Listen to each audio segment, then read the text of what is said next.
اعوذ باللہ من الشیطان الرجیم بسم اللہ الرحمن الرحیم۔ امیر المومنین علی ابن ابی طالب علیہ السلام کی آخری وصیتیں آپ احباب کو اس طرح پڑھ کر سنائی جائیں گی کہ ان میں سے کچھ وصیتیں آپ کو ضرور یاد رہ جائیں۔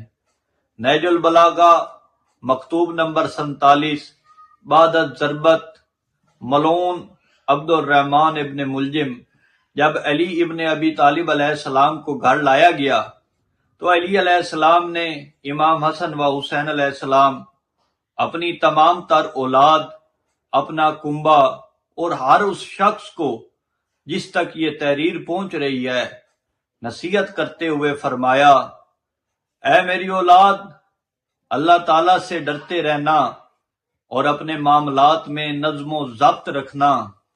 دنیا خواہ تمہارے پیچھے کیوں نہ بھاگے، تم دنیا کے پیچھے کبھی بھی نہ بھاگنا۔ دنیا کے خسارے کو خسارہ نہ سمجھنا اور دنیا کے فائدے کو عارضی فائدہ سمجھنا۔ اے میری اولاد، یتیموں اور مسکینوں کا خاص خیال رکھنا، یہ نہ ہو کہ تمہاری موجودگی کے باوجود یتیم اور مسکین کا کوئی حامی و ناصر نہ ہو۔ اے میری اولاد، قرآن پر عمل کرنے میں کسی کو سبقت نہ لینے دینا اور نماز قائم رکھنا، کیونکہ نماز تمہارے دین کا ستون ہے۔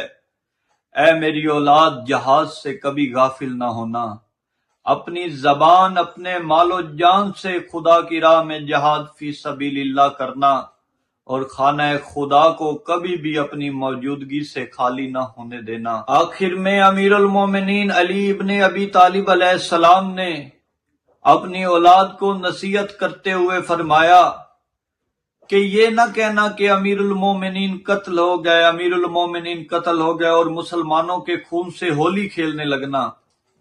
میرے قتل کے بدلے میں میرے قاتل کو بھی ایک ضربت لگانا اور اس کی لاش کو کسی صورت بھی مسلح نہ کرنا۔ میں نے رسول خدا سے سنا ہے کہ اگر کاٹنے والا کوئی باولا کتا ہی کیوں نہ ہو، اس کی لاش کو مسلح نہ کیا جائے۔ والسلام۔